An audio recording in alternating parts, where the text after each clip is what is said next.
Jeremias capítulo 4, versículo 1 diz assim: Se voltares, ó Israel, diz o Senhor, volta para mim. Se voltares, ó Israel, diz o Senhor, volta para mim. Se removeres as tuas abominações de diante de mim, não mais andarás vagueando. Se jurares pela vida do Senhor, em verdade, em juízo e em justiça, então nele serão benditas as nações e nele se glorificarão. Porque assim diz o Senhor aos homens de Judá e Jerusalém: Lavai para vós outros campo novo, e não semeeis entre espinhos. Circuncidai-vos para o Senhor, circuncidai o vosso coração, grife, ó homens de Judá e moradores de Jerusalém, para que o meu furor não saia como fogo e arda, e não haja quem o apague, por causa da malícia das vossas obras. Anunciai em Judá, fazei ouvir em Jerusalém, e dizei: tocai a trombeta na terra, gritai em alta voz, dizendo: ajuntai-vos e entremos nas cidades fortificadas. Arvorai a bandeira rumo a Sião, fugi e não vos detenhais, porque eu faço vir do norte um mal, uma grande destruição. Já um leão subiu da sua ramada, um destruidor das nações. Ele já partiu, já deixou o seu lugar para fazer da tua terra uma desolação, a fim de que as tuas cidades sejam destruídas e ninguém as habite. Cingi-vos, pois, de silício. Lamentai e uivai, porque a ira ardente do Senhor não se desviou de nós. Sucederá naquele dia, diz o Senhor, que o rei e os príncipes perderão a coragem, os sacerdotes ficarão pasmados e os profetas estupefados. Então disse eu: Senhor Deus, verdadeiramente enganaste a este povo e a Jerusalém, dizendo: tereis paz, e eis que a espada lhe penetra até a alma. Naquele tempo se dirá a este povo e a Jerusalém: vento abrasador dos altos desnudos do ermo assopra diretamente a filha do meu povo, não para padejar nem para limpar. Vento mais forte do que este virá ainda de minha parte, e então também eu pronunciarei a sentença contra eles. Eis aí que sobe o destruidor como nuvens, os seus carros como tempestades, e os seus cavalos são mais ligeiros do que as águias. Ai de nós, estamos arruinados. Lava o que, pessoal? O teu coração da malícia. Lava, grife isso, o teu coração da malícia, ó Jerusalém, para que seja salva. Até quando hospedarás contigo os teus maus pensamentos? Até aí, diga: Pai, me ensina a tua palavra em o nome e para a glória do Senhor Jesus. Amém. Pode sentar. Então, o profeta Jeremias, ele é levantado nesse ministério de avivamento. Um ministério de avivamento. Por quê? Se você fizer uma leitura sobre a vida de Jeremias, ele é conhecido por alguns como o profeta chorão. Porque ele lamenta, ele chora a situação espiritual de Israel. E o propósito de Deus com Jeremias é levar o povo de Israel, trazer o povo de Israel de volta para Deus. Porque todas as desolações, todas as destruições que vieram sobre Israel, estava diretamente ligado ao coração daquele povo. Um povo arvorado em todo o descaminho, um povo que vivia todas as os propósitos dos seus próprios corações e se distanciavam de Deus cada vez mais. Muito embora tivessem notórios sinais de que Deus não se agradava daquilo.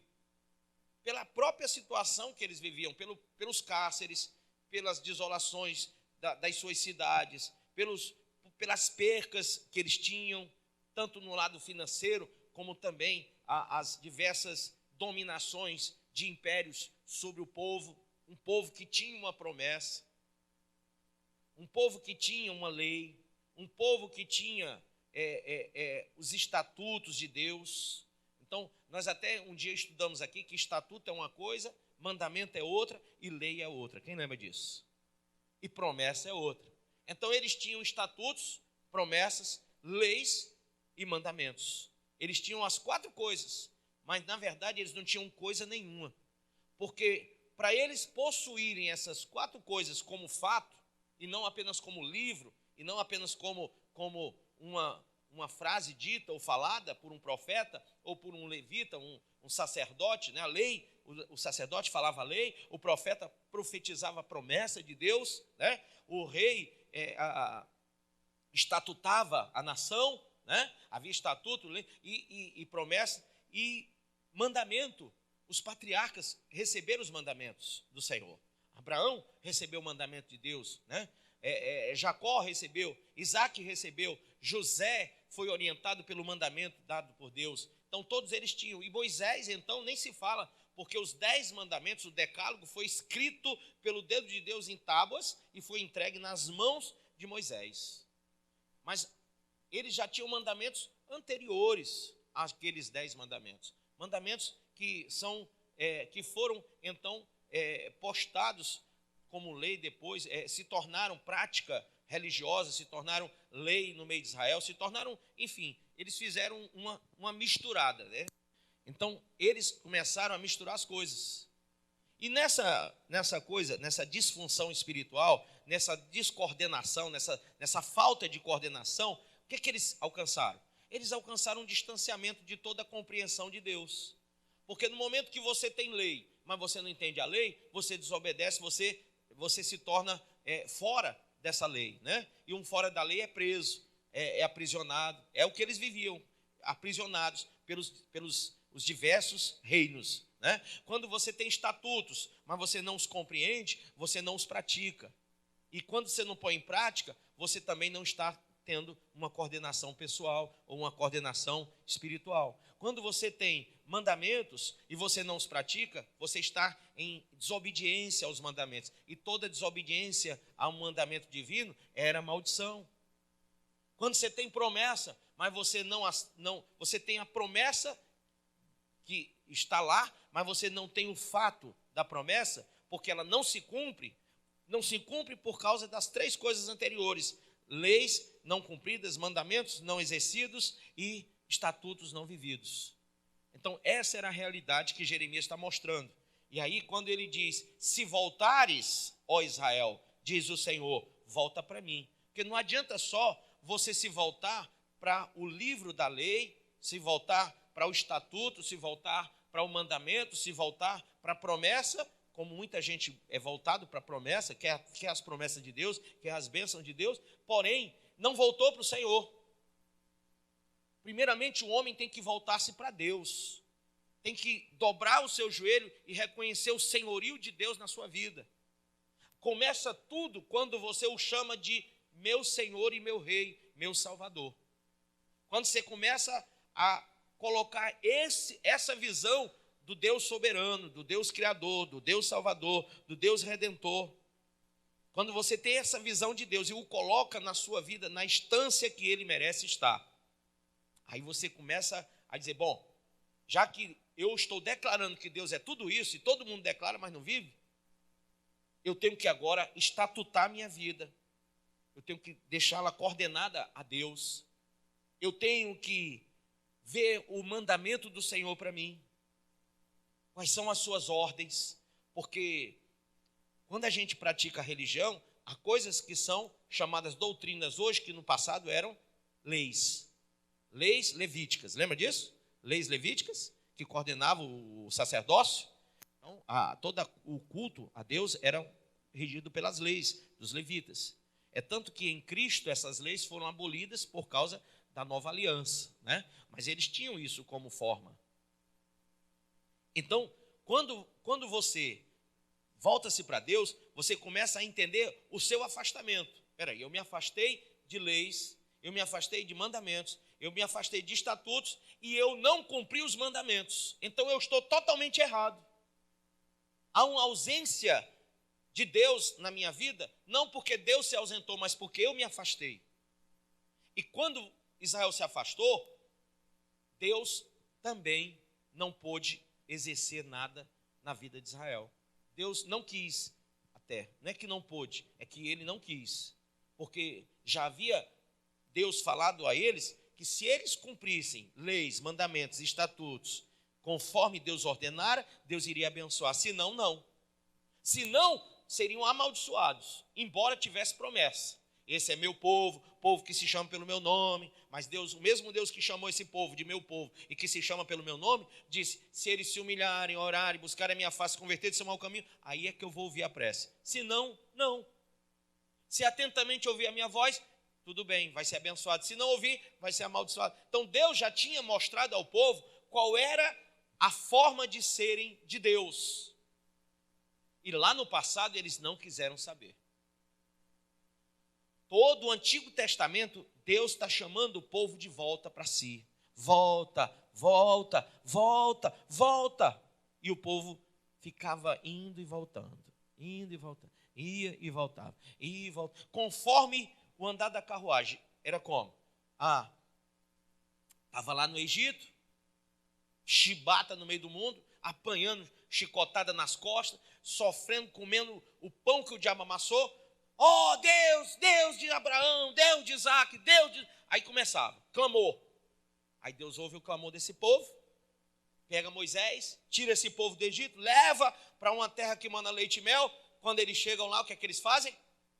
Eles simplesmente se afastam de Deus de novo. Na verdade, antes mesmo de chegar nessa terra, no meio do deserto, eles também se afastaram de Deus. O deserto tem um significado próprio. As regiões desérticas, elas tiveram que ser vividas por Israel, porque no meio dessas regiões, o clima nessa região era muito propício à humilhação do povo. O povo tinha que se humilhar para que Deus pudesse abençoá-los lá, porque não tinha nada lá para manter uma nação. Eles ficaram no meio do nada. E só Deus pega alguém e põe no meio do nada e diz, agora que você está no meio do nada, agora que você nada tem, que você nada é e que você nada pode fazer, eu posso fazer todas as coisas naquele que me fortalece. Eu posso todas as coisas naquele que me fortalece. Jesus disse, sem mim nada podeis fazer. E as palavras de Deus começam a ter sentido no meio do nada. Agindo eu, quem impedirá? Então, todos são palavras de fé que reverberavam no ouvido do povo no meio da situação desértica. Eles estivessem lá no meio do Líbano, né? Tivesse ali com árvores frondosas, frutíferas e um campo verdejante, eles nem iam ligar para Deus. Eles não iam ligar porque eles tinham tudo o que eles precisavam. Mas na precisão, todos os dias eles tinham que se humilhar e dizer, Deus, manda o maná, que nós estamos com fome. Aí descia o maná. Eles comiam. Aí no outro dia, não tinha nada mais. Porque o maná era diário.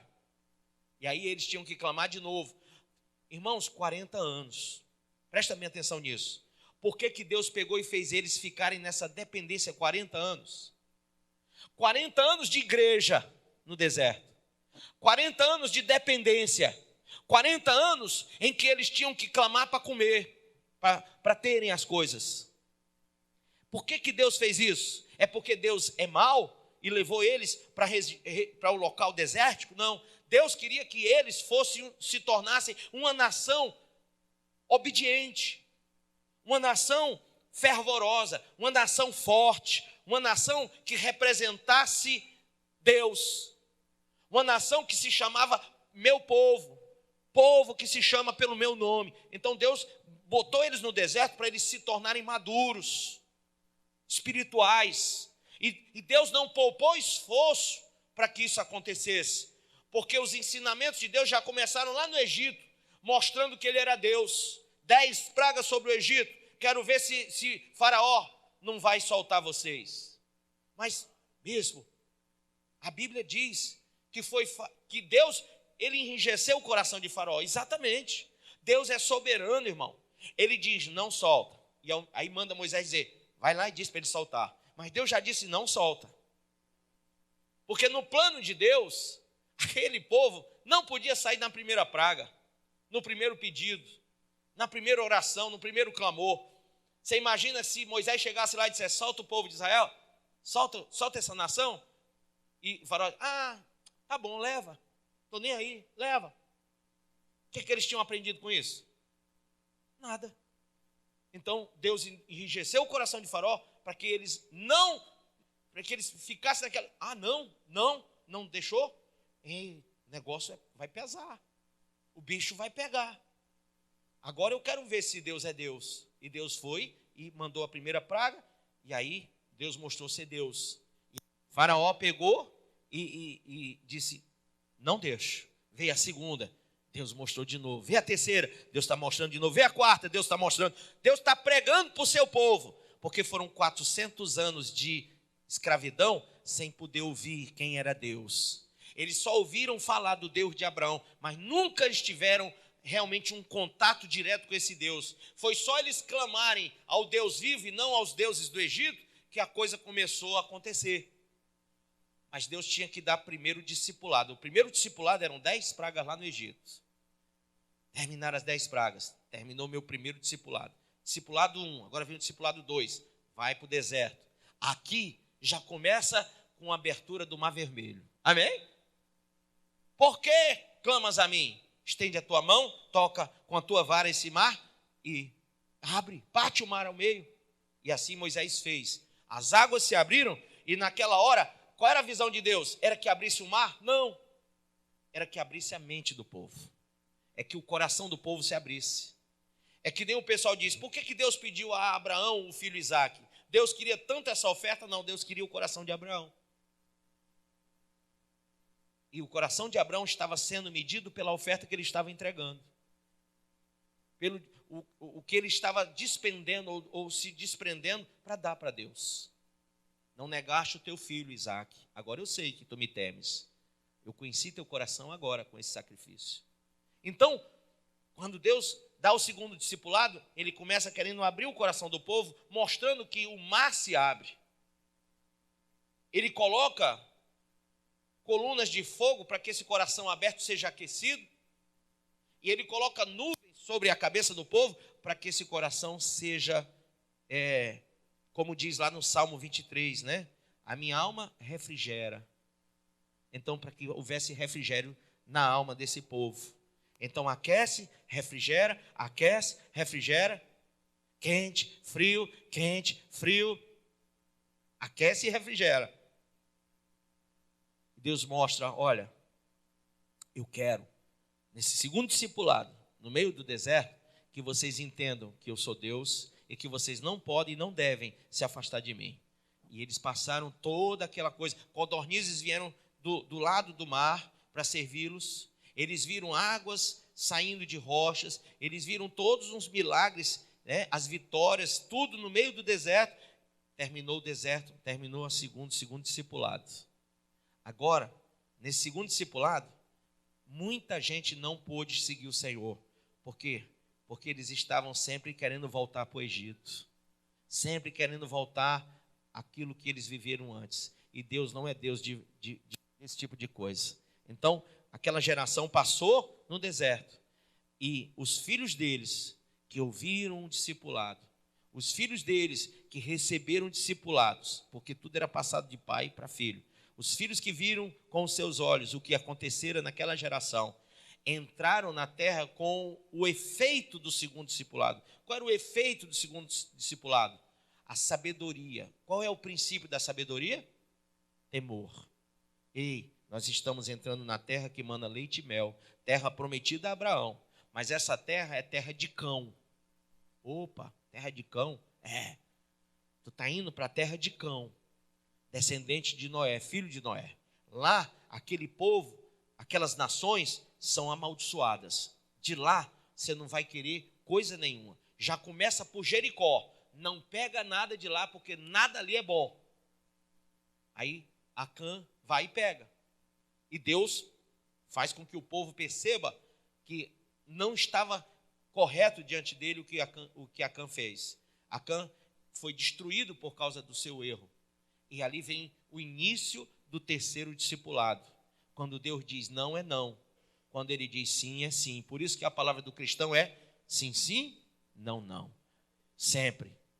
Não tem meio termo. Não tem meio termo. Então, o primeiro discipulado, o terceiro discipulado começa mostrando que a água do Jordão se abre. Começa mostrando que o que Deus amaldiçoou, o homem não toque. E eles começam a caminhar, vencendo batalhas, mas passando por tribulações. Tribulações porque conquistar não é fácil. Depende realmente de pessoas com o coração movidos por Deus. E aí eles estavam ali, já absorvendo o primeiro discipulado, o segundo discipulado, sabendo quem eles estavam representando naquela terra. Havia uma promessa a Abraão, mas havia também uma promessa de Noé aos seus filhos Sem e Jafé. E os dois eram aquelas nações ali. Os dois. Então, irmãos, quando eles entraram lá, 2 tribos foram ordenadas que não recebessem coisa nenhuma de herança. Foi a tribo de Levi e Simeão. Lembra? Os dois não tinham herança. Por que não tinham herança? Em primeiro lugar, Deus é Deus de palavra. E Deus também não tira, não volta atrás a palavra de Deus. Noé, quando amaldiçoou Cão, disse: você Cão, tua geração, teus filhos vão servir aos filhos de Sem e Jafé. Vão ser servos deles. E quando Jacó amaldiçoou a Levi e a Simeão por terem feito uma carnificina, por terem enganado, por terem quebrado uma aliança, por terem quebrado um juramento, eles foram amaldiçoados e ficaram sem herança. Então, Simeão ficou de fora. Você vai ficar aquém do Jordão. E você, Levi, vai entrar, mas você vai fazer uma coisa. Você vai entrar? Vai. Mas você não tem herança lá. Você foi amaldiçoado. Nessa terra aí, você não tem herança. Nenhuma. Não, nenhuma. Você não tem nada aí para você. Mas eu vou fazer uma coisa, porque eu sou Deus. Até agora, quem toma conta de tudo são os primogênitos. Mas quem vai assumir agora é a tribo de Levi, o sacerdócio. Meu sacerdócio agora vai ser da tribo de Levi. Eu vou dar a vocês a honra e o trabalho de sacerdotal. Mas tem um detalhe. A partir de agora, você não tem terra, você não tem nada, possessão nenhuma aqui, mas todas as outras, os seus irmãos, as tribos dos seus irmãos, vão manter vocês com a 10ª parte de tudo, que é o dízimo. Amém? O dízimo voltou nesse dia, sim, mas continuava sendo um mandamento e não uma lei. Amém? Aquele mandamento que Deus deu a Abraão para entregar Melquisedeque estava sendo praticado para manter Levi. Eles passariam a ser mantidos pelos dízimos de tudo. E assim, eles continuaram no terceiro discipulado. Começou a usar os profetas. Começou pelos profetas.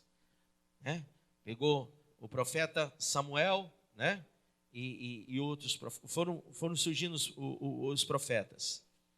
Teve os juízes, vieram os profetas e vieram os reis. Primeiro o rei Saul, rejeitado por Deus pelo seu pecado. Depois veio o rei Davi, um homem segundo o coração de Deus, que cometeu pecados, mas era segundo o coração de Deus. Depois veio Salomão, homem sábio, porém um grande pecador, que acabou perdendo após o seu reino. Os seus filhos padeceram porque o reino foi dividido em virtude do seu pecado. Aí estavam já entrando no 4º discipulado, fidelidade. se vocês se mantiverem fiéis, leais, compromissados comigo, o reino de vocês é perpétuo. Disse Deus a Davi, disse Deus a Salomão. Mas se vocês quebrarem essa aliança, o reino de vocês vai ser dividido. E foi. Discipulado de não haver deslealdade, divisão, nada disso. Mas houve. Então, o reino foi dividido. E Jesus falou sobre isso e disse: um reino dividido não subsiste. Então, Paulo ainda diz: dois não andarão juntos se não concordarem. E Israel entrou nessa. E aí, só divisão. E onde há divisão, há o quê? Perca. Por que o judeu não se separa da esposa? Porque vai ter que dividir. E eles não querem dividir, eles só querem multiplicar. Amém? Eles não querem divórcio. Divórcio quer dizer repartir coisas. E eles, judeus, nunca querem repartir nada, eles querem conquistar. A visão de um judeu é conquistar. Aí, essa lição dos reis que foram perdendo a glória do passado, foram pés pelas mãos. Esses reis que meteram tantos pés pelas mãos foram perdendo e foram sendo escravizados. E essa escravização toda fê-los chegar a essa situação aqui que Jeremias está retratando. Se vocês têm que voltar, voltem para mim. Se vocês têm que voltar, voltem para mim. Amém? Volta para mim. Se removeres as tuas abominações. E o que é que Deus está dizendo? Tem um se. Vocês já tiveram tanto discipulado, mas tem um se.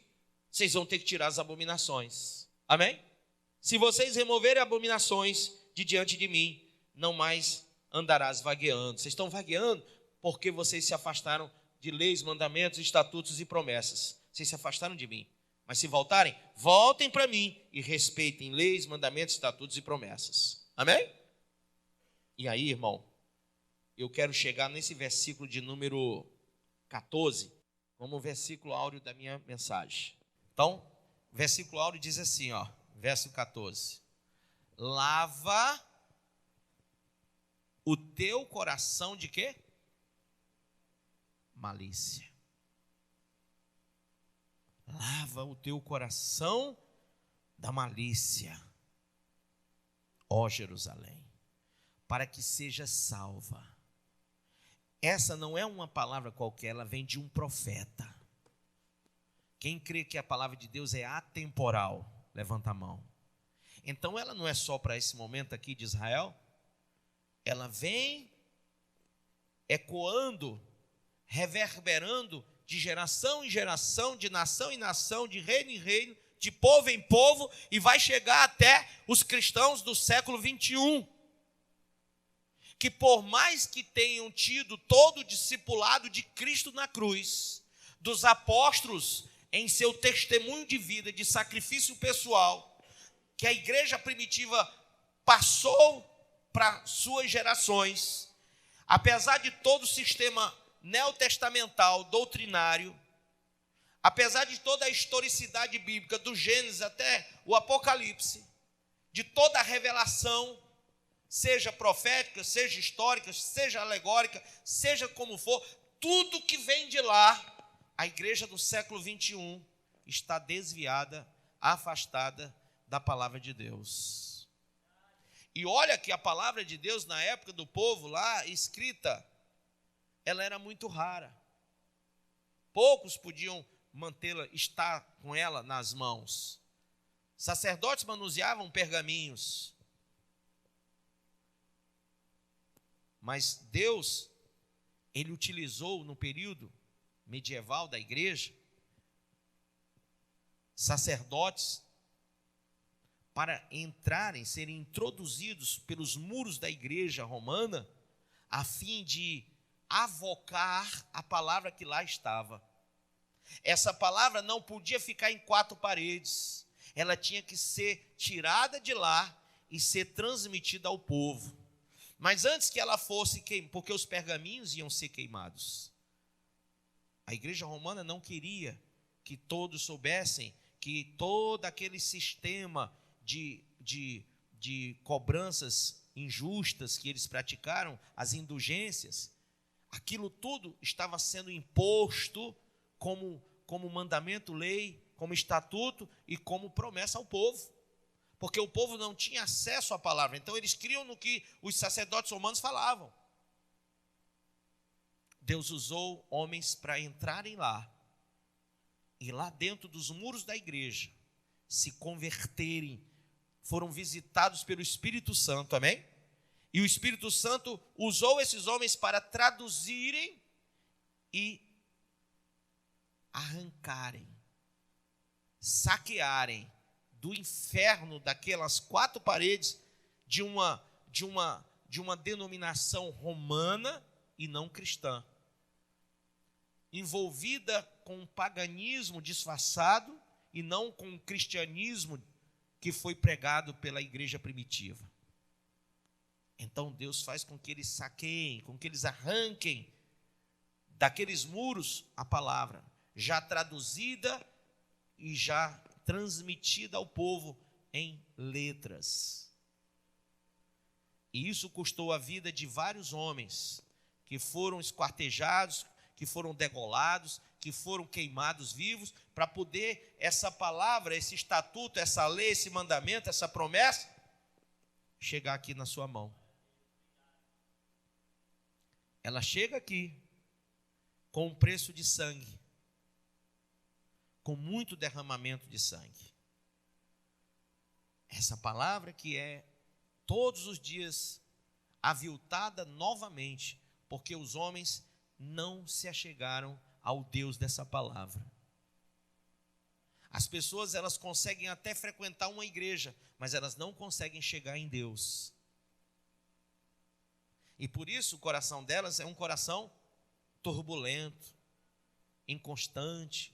Muitas vezes podemos usar a palavra incoerente, porque não há coerência em você declarar uma coisa e depois desfazer o que declarou. Senhor, a minha vida é tua, usa-me. Depois, Senhor, a vida não é mais tua, é minha, sou eu que vou usar. Senhor, seja feita a tua vontade, assim na terra como no céu. Senhor, não, a tua não, a minha, aqui na terra. A tua aí no céu, mas aqui na terra é a minha. Então, essa igreja bipolar, que ora é espiritual e ora é carnal, que ora é fiel e ora é infiel, que ora está na luz e ora está nas trevas, é a igreja do século 21.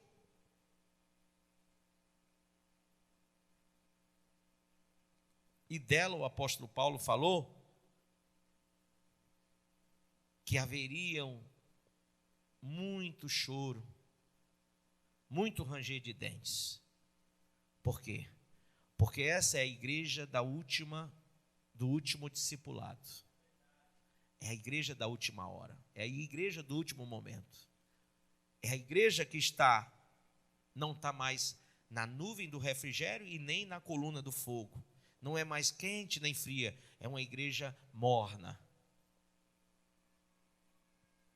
É uma igreja que está voltada para seus prazeres, para sua vontade, para as suas riquezas, para os seus deleites.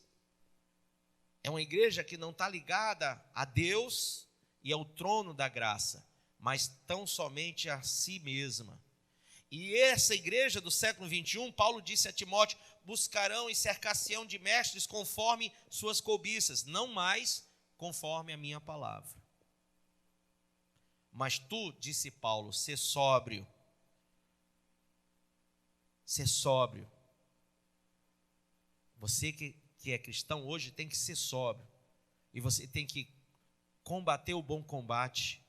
Você tem que correr a sua carreira de fé. Você tem que guardar essa fé. Porque o período que nós estamos vivendo é o período do último discipulado. E eu falo último discipulado da igreja que tem a permissão, que tem a graça de ter ouvido falar do primeiro, do segundo, do terceiro, do quarto, do quinto e do sexto, que é esse agora. Bispo, então acabou ou acabam os discipulados agora? Não. Essa igreja que está no 6º discipulado, ela vai receber se ficar no 7º discipulado. Se ela não for arrebatada com Cristo, se hoje ela não aprendeu ou quer aprender a viver em Cristo, por Cristo e para Cristo, ela vai ficar para o último discipulado. E esse último discipulado, ela vai se unir em sofrimento e em dor com muitos que estão na mesma situação, inclusive Israel, que só vai reconhecer o Senhor nessa última hora e nesse último discipulado. Então, todo aquele que ouviu falar, todo aquele que os olhos viram, do 1º, do 2º, do 3º, do 4º, do 5º, do 6º discipulado, todos aqueles que passaram e viram e ouviram falar sobre o Senhor e não deram ouvidos à voz do Senhor e não cumpriram os estatutos, mandamentos, leis do Senhor e não guardaram as suas promessas, mas tiveram 6 discipulados para fazerem isso e não fizeram. Esses é que vão ficar para o último discipulado. São 7 anos em que o mundo vai ver o anticristo. Essa é a primeira parte do discipulado. E nessa primeira parte do discipulado, eu estava vendo ontem na TV, ontem de noite, de madrugada, que eu cheguei 3 horas, né? E eu liguei a TV e fui ver, tinha um canal mostrando sobre a tecnologia, como está avançada, e eu comecei a ver aquilo, porque isso muito me interessa, não pela tecnologia, mas por saber que faz parte do último discipulado. E eles estavam mostrando drones que conseguem atingir, esses drones agora eles usam armas de precisão, esses drones conseguem atingir até uma formiga na areia. Eles têm uma capacidade tremenda, são guiados por satélites, inclusive. Então, é impossível correr do anticristo.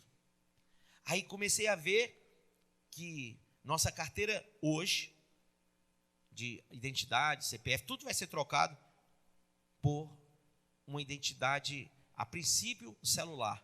Vai constar, alguns até já têm no celular seus documentos, seja de habilitação, identidade ou CPF. Posteriormente, que o celular pode ser roubado. Então, para que você não seja roubado e não se torne uma pessoa que, eu perdi, né? Eu perdi minha identidade, meu CPF, eu estou sem documento. Então, eles vão não sugestionar, eles vão legalizar que a obrigatoriedade de que você seja realmente, carregue no seu corpo em um chip, é mais próximo do nosso entendimento hoje, é esse chip mesmo, que feito em nanotecnologias, ele é minúsculo, muito pequeno, e ele tem a capacidade de dar milhares de informações de uma mesma pessoa.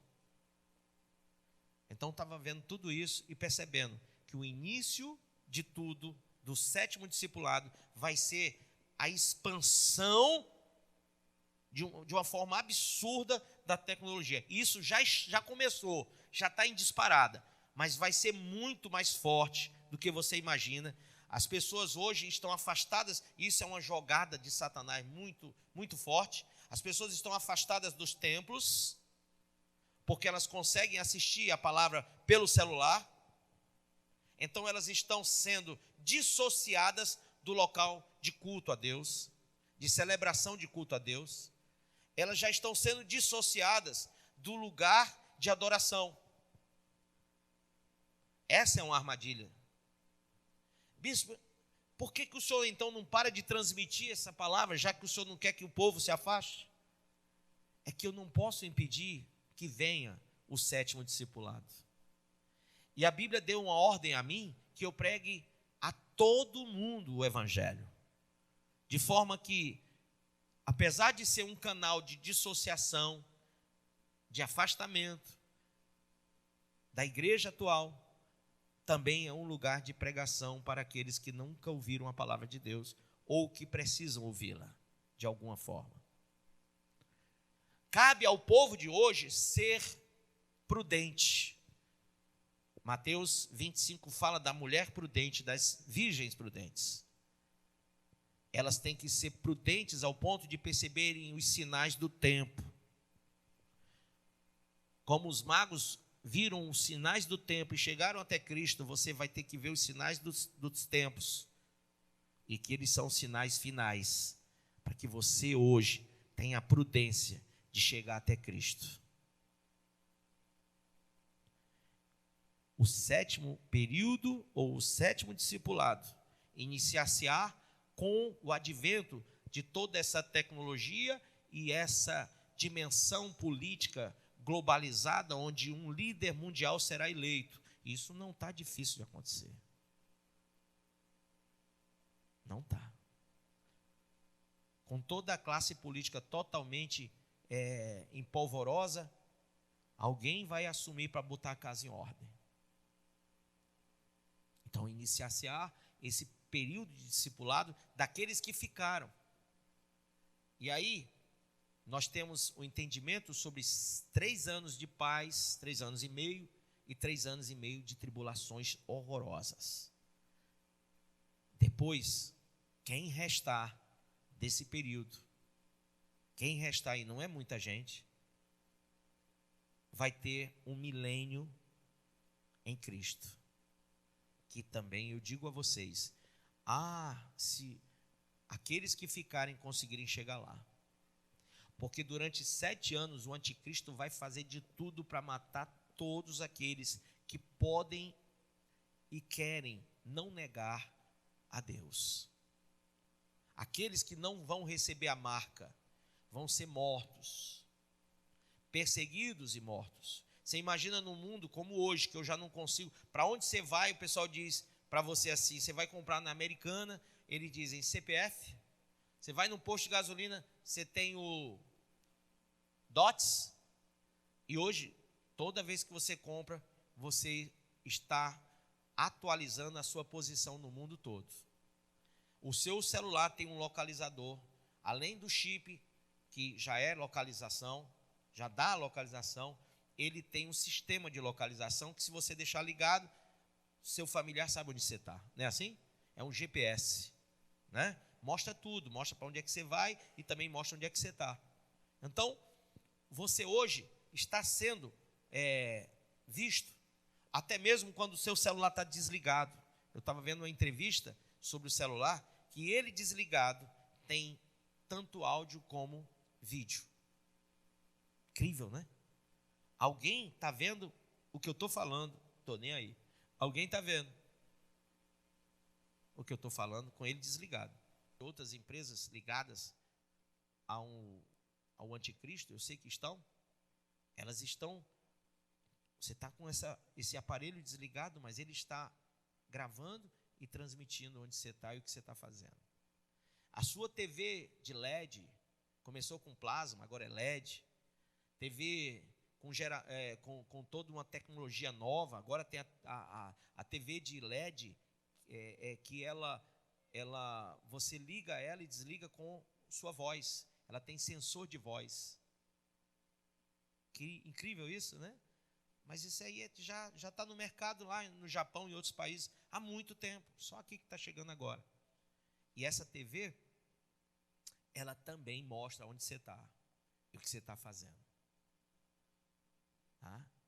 Então, quando você está no seu quarto, a TV está desligada e você diz que o mundo não está lhe vendo, está lhe vendo sim. Sua TV está mostrando tudo. Seu celular está mostrando tudo. E você está sendo visto por tudo, está sendo registrado toda a sua vida ali. Você não só é encontrado, mas você é visto e ouvido. Imagine quando o anticristo vier, com toda a expansão tecnológica que já está posta, com tudo o que já está sendo mostrado, com tudo que está avançando em franca expansão. Imagine quando ele vier, como o negócio vai ficar mais robusto ainda, para que ninguém consiga fugir da vista dele, dos projetos e planos satânicos que ele tem. E claro e evidente, como em países árabes e países de religião muçulmana, os cristãos estão sendo mortos, aqui no Brasil e em países que se dizem cristãos, também haverá essa perseguição de forma a matar muita gente. Se você conseguir, Jesus falou para aquelas mulheres que choravam, não chores por mim, vocês chorarão mais pelos filhos de vocês. Esse é o período do choro e do pranto e da lágrima. É o período do desespero.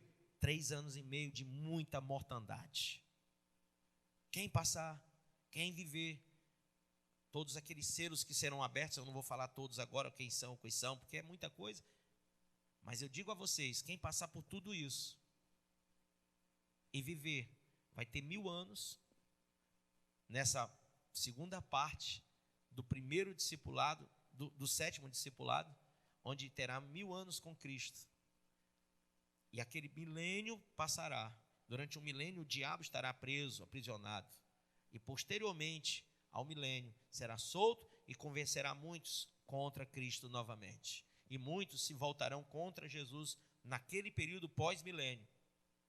E haverá novamente uma grande mortandade.